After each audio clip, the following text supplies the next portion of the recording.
할렐루야. 우리 앞에 계신 분들 인사 나누겠습니다. 오늘도 성도님을 보니 주님 본 것 같습니다.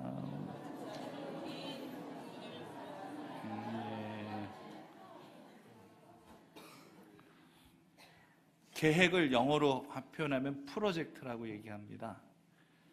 그래서 일상생활에서도 우리가 프로젝트라는 말을 많이 쓰는데요. 우리가 어떤 일을 추진할 때에 어떤 아이템이 나에게 있어요. 그것을 프로젝트라고도 그렇게 얘기하죠. 그러니까 이 프로젝트에는 어떤 일, 그러니까 사건도 들어가는 것이고, 그리고 그 프로젝트를 감당하는 사람도 들어가 있는 것입니다. 새롭게 일을 추진하려고 할 때 팀을 꾸리게 되는 경우가 있어요.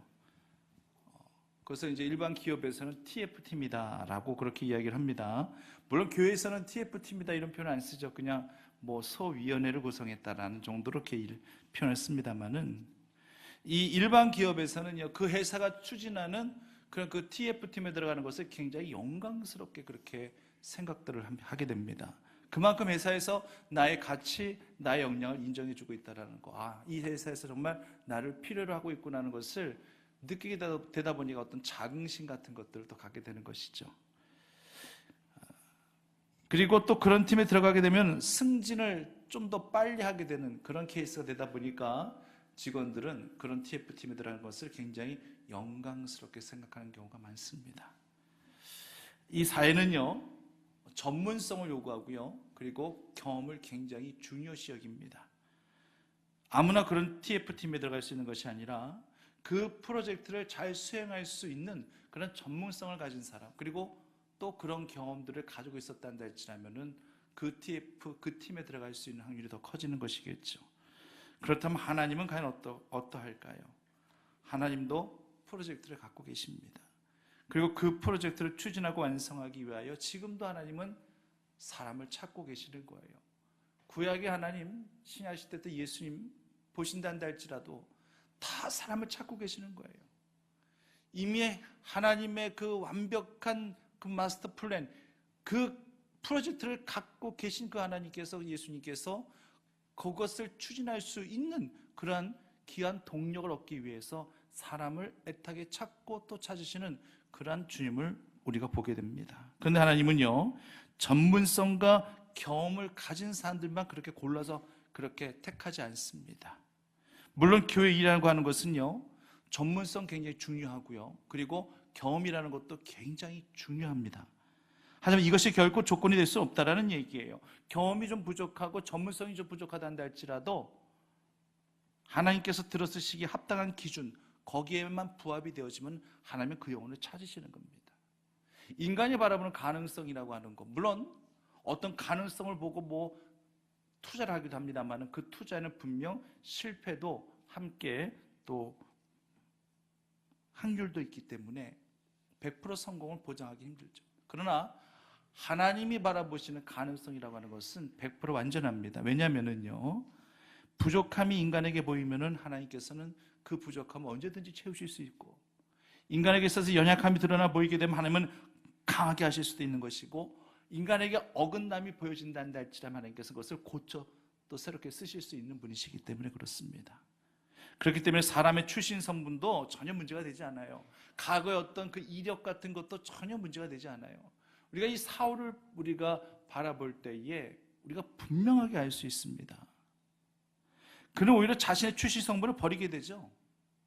그 예수님 만난 이후에 복음의 사명을 받들고 난 이후에는요, 오늘 내가 가말리아 문화생이었다, 내가 로마 시민권을 가지고 있었다, 다 찢기 배설물처럼 다 버려버리죠.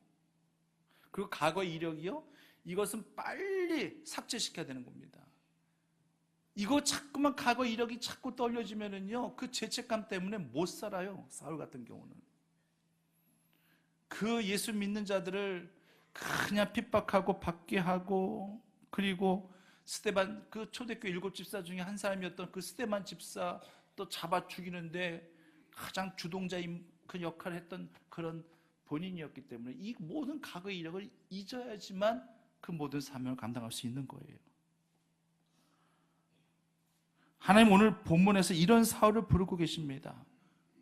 왜 하나님께서 어떠한 프로젝트를 하나님께서 가지고 계시길래 이러한 자격 조건이 전혀 미달될 수밖에 없는 이 같은 사울을 예수님께서 부르시고 계시느냐? 두 가지 때문에 그렇습니다. 첫째는요, 하나님의 이 같은 프로젝트는 사명에 근거하고 있습니다.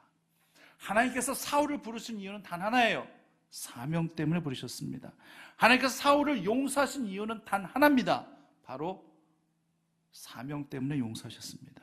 이스라엘 민족을 구원하고 땅끝까지 이르러 복음을 전파하시기 위한 그 프로젝트를 하나님은 이 사울을 통해서, 나중에 바울이 되었습니다만 이 바울을 통해서 하나님께서 이루기를 원하셨던 것입니다. 하나님이 이 같은 프로젝트가 아니었다는 할지라면 사울은 진짜 구제불능이었을 거예요. 이 같은 사명을 사르게 주지 아니하셨다는 할지라면 나중에 혹시라도 이 사울이 예수님을 믿었다는 할지라도 이전에 그 모든 이 과거의 그 이력 때문에, 그 죄책감 때문에 아마 다 힘들었을 거예요. 그런데 하나님은, 예수님은 그 죄책감, 죄의식 내가 다 떨쳐버리게 해줄게. 너에게 더 이상 그거 전혀 묻지 않을게. 단지 이 사명만 받들거라. 하나님은 그렇게 말씀하고 계시는 거예요. 어떠한 자가 겸손한 자입니까? 사명을 가진 자가 겸손한 자입니까? 아니요. 사명을 가졌기 때문에 더욱 교만해질 수 있는 것이 우리들입니다. 그런 우리들이 겸손할 수 있는 이유는요, 나의 부족함을 알고 나의 연약함을 알고 나의 못난 자를 깨트려 낮아지게 하시는 하나님을 발견하게 되어질 때에 우리는 겸손함에 붙들린 주의 자녀들이 될 수 있는 겁니다. 그렇기 때문에 우리는 사명을 가진 자가 되기 전에 먼저 나의 약함을, 나의 나됨을 깨닫는 것이, 이것이 우선이라고 하는 거예요. 지금 하나님은 이 사도 바울의 껍데기를 다 벗겨버리고 계시는 거예요. 눈까지 멀게 하십니다. 먹고 마시고 싶어도 3일 동안 아무것도 먹지 못하고 마시지도 못하게 강제 금식까지 그렇게 시키고 계셔요. 언제 눈을 다시 뜨게 될지 모르겠지만은 기약도 없이 눈까지 멀게 하셨어요. 다 낮아질 대로 낮아지게 하시는 거예요. 자신의 그 실체를 보게 하시는 거예요. 아담과 하와는 그 벗은 몸의 실체를 보고 부끄러워 무화과 나무 뒤에 숨었습니다. 물론 하나님의 명령을 어겼다라는 이 강한 죄책감 때문에 하나님 앞에 떳떳하게 나설 수도 없는 것도 있었습니다만은 정말 눈이 밝아지긴 밝아졌고 자신들이 벗은 몸이었다는 것을 그때서 확인하게 돼서 결국 무화과 나무 잎으로 가리고 부끄러워서 하나님 앞에 서지 못한 것도 있는 거예요. 지금은 사울은 숨을 데도 없습니다. 아니 뭐 숨어봤자 무슨 소용이 있겠습니까? 아담은요 그래도 늘 듣던 목소리였어요. 아담아 내가 어디에 있느냐. 늘 항상 하나님과 교제하며 늘 친밀하게 늘 말씀하셨던 그 음성, 그 소리가 들려집니다. 근데 그 소리가 더욱더 비수같이 꽂혔겠죠. 사울은요 지금 이 소리가 매우 낯섭니다. 예전에 들어보지 못했던 소리입니다. 사울아 사울아 네가 어째 나를 핍박하느냐 박해하느냐. 난 네가 박해하는, 네가 핍박하는 예수니라. 저는 참 초등학교 때까지만 해도 예수님이 참 싫었던 사람이에요. 초등학교 때 당당하게 종교 안에 불교라고 적어냈던 그런 저였습니다. 엄마 따라 절에 다니는 거 굉장히 좋아했고요. 제가 어렸을 때 다녔던 절도도 몇 개 생각이 나요. 뭐 화계사, 하엄사, 마곡사 등등 다녀왔던 그런 기억도 납니다. 절밥도 먹어본 적이 있고요. 그 불상 앞에서 절했던 그런 경험도 있습니다. 초등학교 4학년 때는 크리스찬 친구랑 또 이 종교 논쟁이 벌어져서 예수님을 마구 비방하고 질타했던 그런 저였습니다. 참 치졸하게도 이런 이야기까지 했던 기억이 나요. 그 친구한테 십자가에 매달려 계신 예수님은 매달리기를 잘하니까 철봉에서 매달리기 시합하면 1등 하겠다. 참 말도 안 되는 이런 소리로 예수님을 비방하고 조롱했던 저였습니다. 여름 성경학교 때 그렇게 친구들이 교회 가자고 저를 꼬시고 교회 가면 먹을 것도 많이 준다, 선물도 많이 준다, 그렇게 저를 그렇게 해외했지만 저는 꿈쩍도 안 했어요. 아예 교회 근처까지도 저는 안 갔습니다. 대체 하나님이 뭐라고 나 자신 위에 다른 신을 두지 말라. 하나님 너무 건방진 거 아니냐? 나 안 날라간다. 나 안 갈란다. 안 믿을란다. 이런 저였는데 중학교 때 아버님이 저를 목회자로 선했다고 하시는데 제가 가만히 있겠습니까? 아마 제가 부모님에게 반항을 했다는 할지라면 그때 처음이자 마지막으로 반항을 했을 겁니다. 절대 안 합니다. 죽기보다 싫습니다. 정말 그랬어요. 죽기보다 싫습니다. 이 길 안 갑니다. 물론 저는 사울에게 이렇게 남에게 피해를 준 적은 없고 또 누구를 죽였다든지 그런 적도 없습니다만 이미 저는 입으로 십자가에 못 박힌 예수님을 조롱하고 난도질했었던 그런 죄인 중에 죄인이었습니다. 돌이켜보면요, 이제 제가 이렇게 시간이 흘러서 지금 이 자리에 이렇게 서 있는 것만으로도 이건 은혜요, 이건 기적이라고 밖에 말씀드릴 수가 없어요. 감사한 것은 그 하나님의 프로젝트 안에 저를 그 안에 포함시켜 주셨다라고 하는 것입니다. 바울은 예수님의 부르심을 받기 전까지 유대 율법 종교의 강신자였습니다.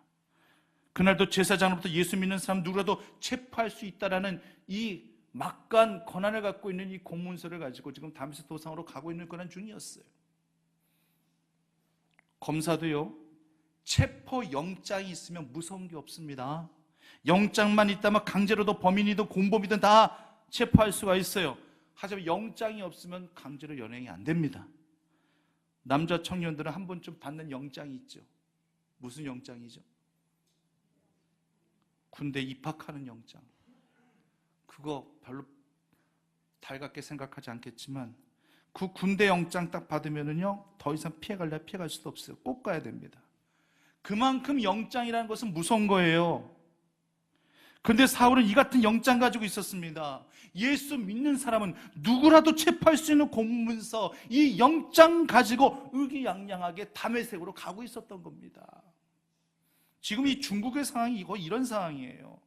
중국이란 나라는 한마디로 경찰 국가라고 얘기해도 됩니다. 이 경찰의 이 권한이 막대합니다. 우리나라 같은 경우는 검사가 체포 영장을 갖고 있어야지만은 범인이든 누구든지 간에 그렇게 연행해 갈 수가 있는 거거든요. 체포할 수가 있는 거거든요. 그런데 중국이라는 나라는요, 경찰이 체포 영장도 없이 그냥 마구 사람을 데리고 갈 수 있다는 얘기입니다. 중국에 지하교회들이 많지 않습니까? 저도 지하교회 가서 예배를 드려봤습니다만은 숨어서 예배드리는 이 중국 인구가 한 800만 명 정도 된다라고 그렇게 좀 추산하고 있어요. 그러니까 어마어마한 숫자예요. 근데 공안 당국이 예고 없이 이 지하교회들을 급습해서 선교사들과 교인들을 강제로 연행해 가고 체포해 가고, 이 지난달에도 작년 12월 달 지난달까지 이런 일이 있었어요.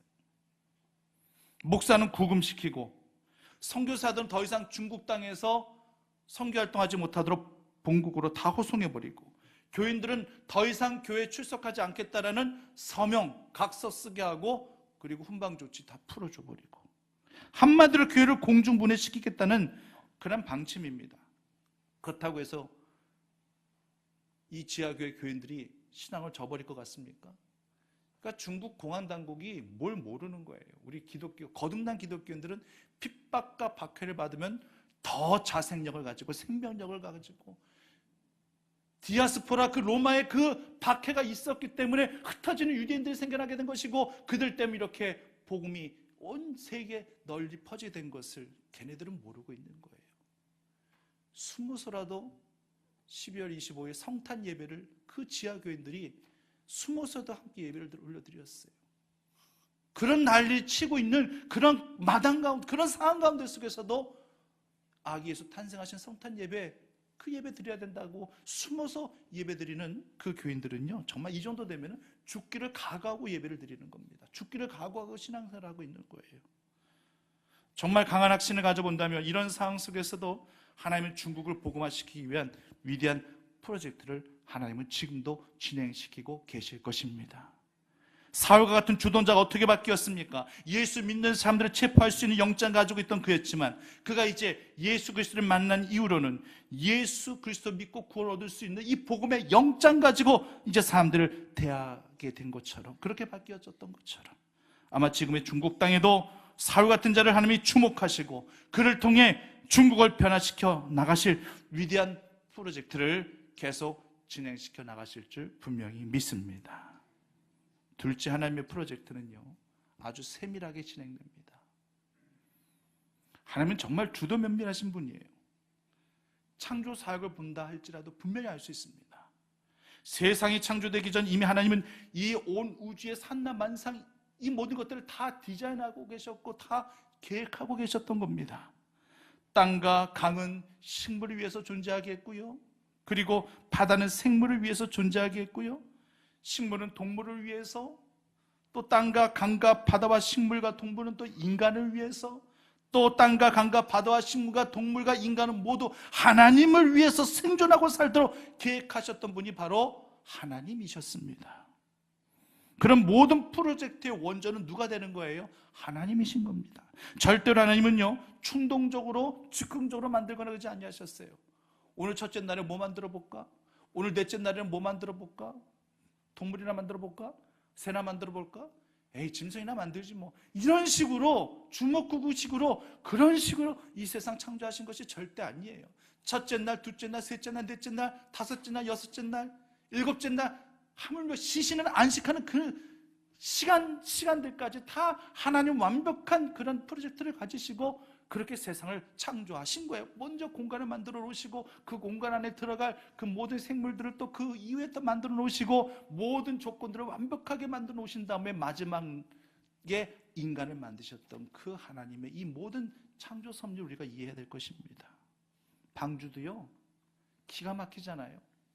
장강고, 길이, 넓이, 크기 하나님 다 지정해서 말씀하셨어요. 온갖 가축들, 생물들이 다 들어가야 됩니다. 그리고 노아의 식구들 다 들어가야 되죠. 그리고 노아 방주가 언제까지 만들어질지 모르겠지만은 그 오랜 시간을 또 방주 안에서 또 버틸려면은 또 양식도 저장해야 되거든요. 그렇기 때문에 절대 갑갑하거나 답답하거나 비좁거나 해서는 절대 안 될 거예요. 정확한 하나님의 측량한 방법대로 하나님께서 그렇게 만들게 하셨습니다. 그래서 120년 동안인 노아가 방주를 만들었어요. 120년 동안 방주만 만든다고 생각해 보세요. 얼마나 갑갑하고 얼마나 답답하고 얼마나 지루하고 얼마나 무료했겠습니까? 얼마나 지쳤겠습니까? 그런데 분명한 사실 하나가 있습니다. 노아를 통하여 새로운 세상을 만들고자 하시는 하나님의 프로젝트는 더디게 진행되기는 하였으나 결코 중단됨은 없었습니다. 결코 속도가 아닌 바른 방향으로 120년간을 우리 하나님도 참고 또 참으셨던 것이었습니다. 세상에 우연은 없어요. 오직 필연입니다. 이 우주가 질서 있게 움직이고 있는 것을 보면 우리는 거기에서 분명 하나님을 발견할 수 있어야 됩니다. 참새 2마리가 한 아싸리온에 팔리는 것조차도 하나님의 허락이 아니면 안 된다라는 이 마태복음 10장 29절의 이 말씀을 통해서도 우리는 이 세미한 하나님의 이 프로젝트, 하나님의 이 오묘한 계획을 우리는 분명히 알 수 있어야 될 것입니다. 그 세밀하게 진행된 하나님의 프로젝트는 인간을 향하여서도 나타나고 있어요. 우리들 각자를 향하여서도 나타나고 있어요. 단지 우리가 그것을 모르고 살아갈 따름입니다. 하나님이 나를 택하신 게 맞는 건지, 하나님이 정말 나를 통해서 뭘 하나님께서 계획하고 계신 것인지, 대체 하나님의 그 프로젝트 안에 과연 내가 있기는 있는 건지 이것조차도 확신하지 못하는 그런 분들이 분명히 계실 수 있습니다. 우리는 확신 없이 살아갑니다. 그러다 나중에서야 나 같은 자를 택정하시고 하나님의 그 계획 안에 내가 들어가 있었다는 것을 나중에서야 확인하게 되면 우리는 굉장히 소름이 돋게 되는 것이죠. 그럼 너무나도 감격스러워서 우리는 또 하나님 앞에 눈물도 흘리게 됩니다. 오늘 본문의 사건 그 이후에 아나니아 선지자가 나오죠. 아나니아 선지자가 하나님의 음성을 듣습니다. 너는 사위라는 자를 가서 기도해 주라, 안수해 주라. 그때 아나니아의 반응이 어떤 반응이었어요? 예? 무슨 말씀을 하나님 그렇게 하세요? 사울이요? 사울이 어떤 자인지 하나님도 아시잖아요. 그런 자를 찾아가서 기도해주고 안수해주라고요.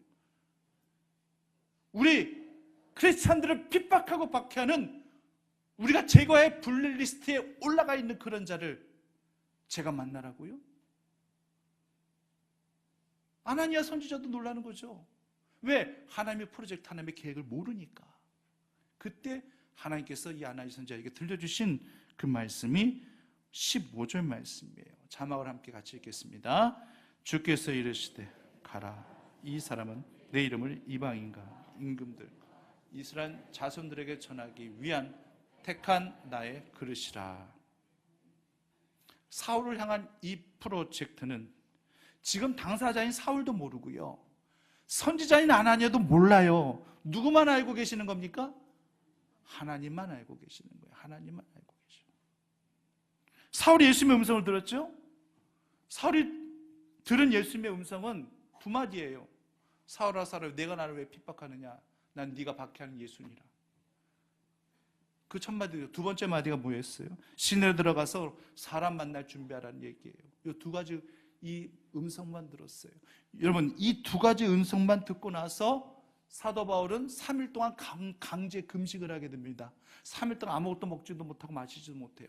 그리고 멀쩡하게 보던 눈은 앞을 보지 못하게 됩니다. 언제까지 보게 될지도 모르겠어요. 못 보게 될지도 모르겠어요. 자, 이럴 때 어떤 생각을 사도 바울이 가지게 되었을까요? 하나님께서 나를 완전히 변화시켜 주시려고, 나를 복음의 사도로 들어 쓰시려고 이렇게 나를 변화시켜 가시는 것이구나, 하나님의 위대한 프로젝트이구나. 사울이 그렇게 알았을까요? 아니요. 그가 예수님 음성 들은 건 단 두 마디였어요. 네가 박해하는 예수니라. 너는 신으로 들어가서 만날 자를 만나라. 그 말씀밖에 안 들었어요. 그때만 그리고 나서 눈도 멀게 되고 아무것도 먹지도 못하게 됐어요. 뭐라고 생각했을까요? 사도 바울이 뭐라고 생각했어요? 이건 100%입니다. 하나님의 보응이구나.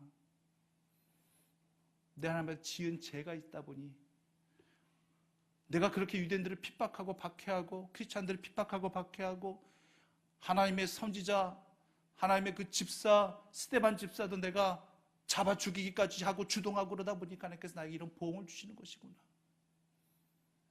그 누구도 다 그렇게 생각할 수밖에 없어요. 하지만 하나님은 아니에요. 이건 가정에 불과할 뿐이었습니다.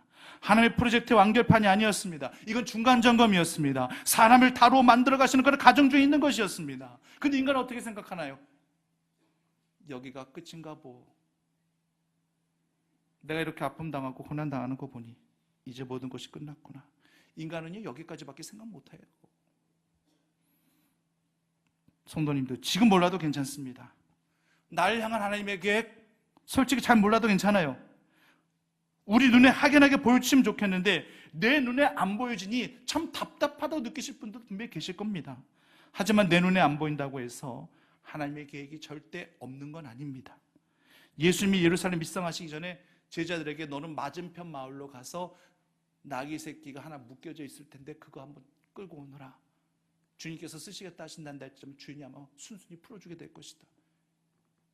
제자들이 그렇게 얘기하세요. 제자들 맞은편 마을에 나귀 새끼가 묶여져 있는지 낙타 새끼가 묶여져 있는지 어찌 알겠어요? 안 가봤는데, 안 보이는데 몰라요. 그런데 예수님께서 이미 맞은편 마을에 지금 어떤 상황이, 어떤 일들이 지금 펼쳐져 있는지 예수님께서는 다 알고 계시는 거예요. 이미 예루살렘 입성하시기 전에 이미 예수님의 그 프로젝트는 이미 매여져 있는 나귀 새끼를 통해서 이미 하나님께서는 일을 추진하고 계시고 진행시켜 가시고 계시더라고 하는 것입니다. 맞은편의 상황도 다 보고 계십니다. 나는 안 보여도, 나는 볼 수 없어도 그 맞은편 반대편에 우리를 위한 하나님의 엄청난 계획, 이것을 우리가 보지 못한다 할지라도 나를 통해서, 우리를 통해서 하나님의 그 계획이 추진되어질 줄 믿고 고백하는 성도들 되시기를 간절히 바랍니다. 어떨 때는 보여줘도요, 보는 듯 많은 듯 무심코 지나칠 때도 많아요.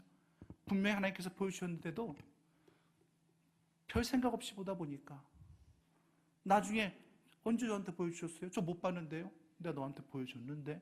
저 못 봤다니까요? 아니 확실하게 보여주셔야죠. 내가 너한테 확실하게 보여줬는데 못 봤어요. 이렇게 우리를 고백할 때도 있어요. 아브라함이요, 모리아산에서 뿔 걸린 수양을 그가 못 봤을 것 같습니까? 봤어요. 뭐 맞은편 마을에 꼭꼭 숨겨둔 거 아니에요.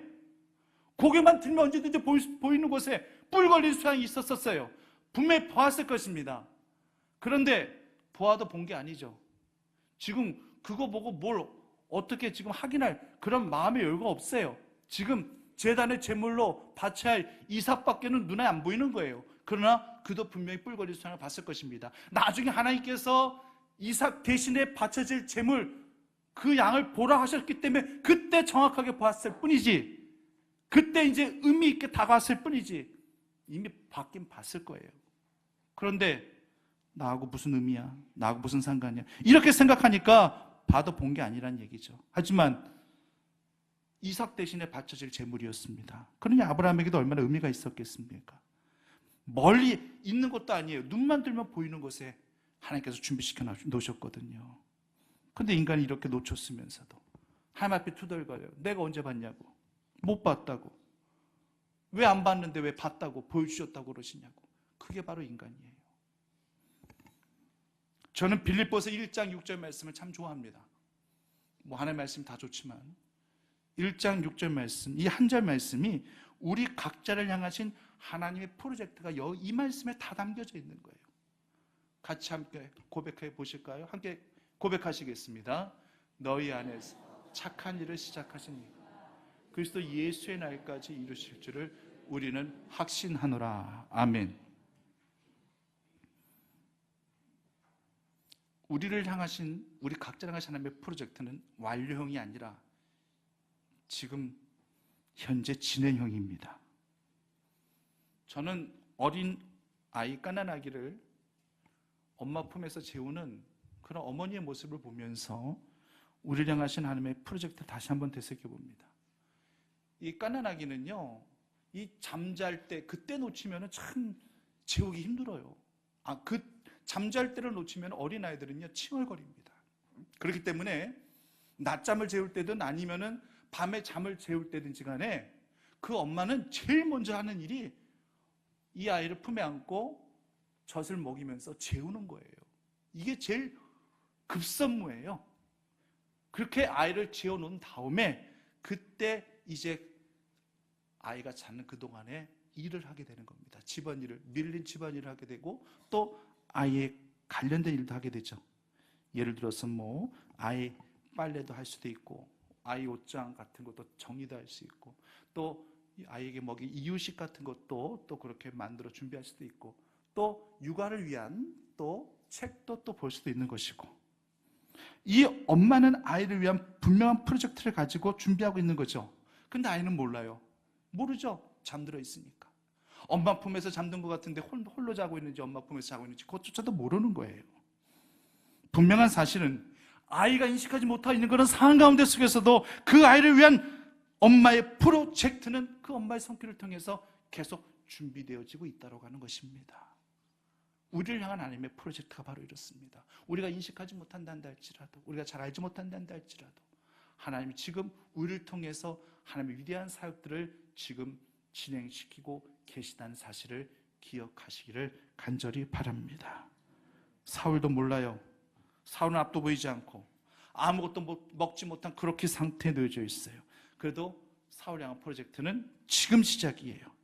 아나니아 선지자를 통해서, 나중에는 바나바 같은 동역자를 통해서, 또 다른 수많은 동역자들을 통해서 하나님의 프로젝트가 구체화되어져 가고 있는 것을 나중에서야 결국에는 사울이 이제 확인을 하게 되어지는 거죠. 성도님들, 이제 말씀을 마무리하고자 합니다. 우리가 잘 알고 있는 복음성가 중에서 이렇게 시작하는 복음성가 있죠. 주 안에 우리 하나, 얼굴은 달라도 예수님 한 분만 바라네.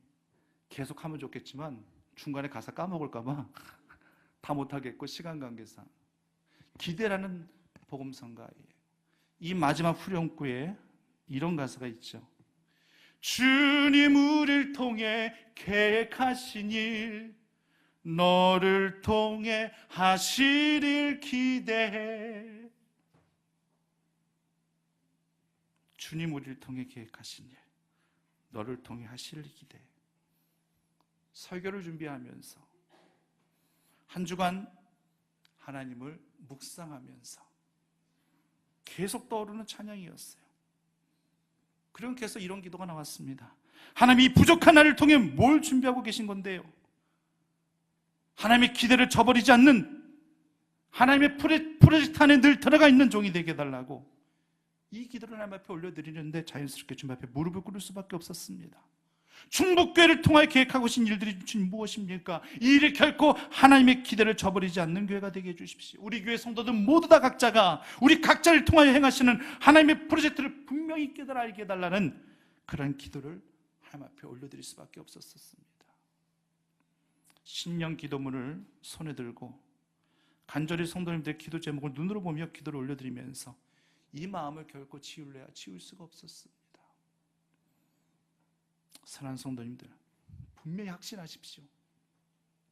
하나님 우리를 위해서 계획하신 일을 추진하실 때에 홍해가 가로막으면 홍해를 육지처럼 갈아 엎어버리실 것이며 요단강이 가로막으면 요단강을 갈라버리실 것이고 여리고성이 버티고 있으면 여리고성을 무너뜨려 주실 것입니다. 사명의 프로젝트, 그리고 아주 세밀하게 추진해 나가시는 이 하나님의 놀라운 섭리가 우리 교회 위와 우리 모두 위에 가득 넘쳐나기만을 간절히 축원합니다. 사역사하신 아버지 하나님, 하나님의 그 프로젝트 안에 우리 교회가 있고 우리 각자 우리 모두가 있게 하여 주셔서 고맙고 감사함을 드립니다. 사명은 잃어버린 바 되지 아니하게 하시고 세밀하게 일을 진행시켜 나가시는 그 하나님의 기대에 늘 부응하는 저희 모두가 다 되어줄 수 있도록 인도하여 주옵소서. 예수님의 이름으로 기도드립니다.